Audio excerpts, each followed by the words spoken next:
Ben Stokes' path back to the England team has seemingly been cleared after he and Alex Hales were provisionally selected for the one-day international series against Australia.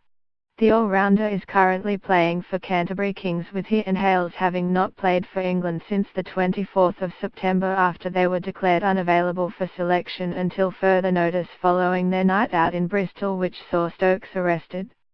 Stokes is not currently part of England's Ashes squad as he awaits the result of the ongoing police investigation into that incident outside a nightclub following his arrest on suspicion of causing actual bodily harm on the 25th of September. Getty Kawaja frustrated England with a patient half-century. Getty will regret asking Australia to bat. Getty Craig Overton removed Australian skipper Steve Smith for his maiden test wicket. Getty AFP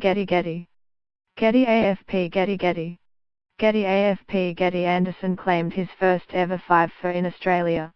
James Anderson's 5 wickets helped bowl out Australia for just 138. EPA Steve Smith appeals for the wicket of Alastair Cook.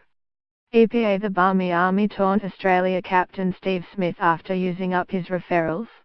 EPA Steve Smith looks on dejectedly in front of the big screen at the Adelaide Oval. Reuters Josh Hazlewood celebrates taking the wicket of Joe Root on day 5. Australia celebrate their second test victory. Josh Hazlewood takes the wicket of overnight watchman Chris Woakes. Johnny Bairstow is bowled out by Mitchell Starc. Joe Root congratulates Steve Smith after Australia won the second Ashes test in Adelaide.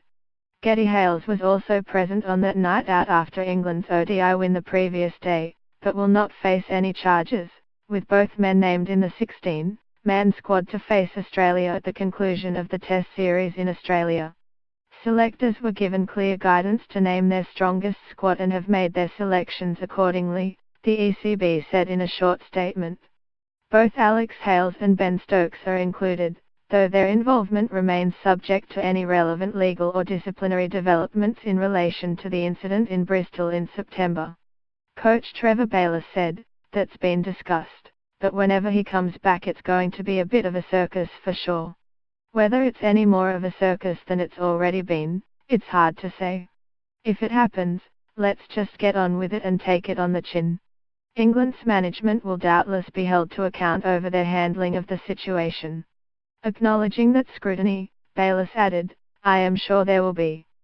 There's been a fair bit of scrutiny that's come along with it in the first 5 or 6 weeks of England's Ashes tour, as well. But we've got to adjust to that at some stage." Asked about the timing of any clarification of Stokes' situation, Bayliss said, "I have got absolutely no idea. We're still waiting for the police report."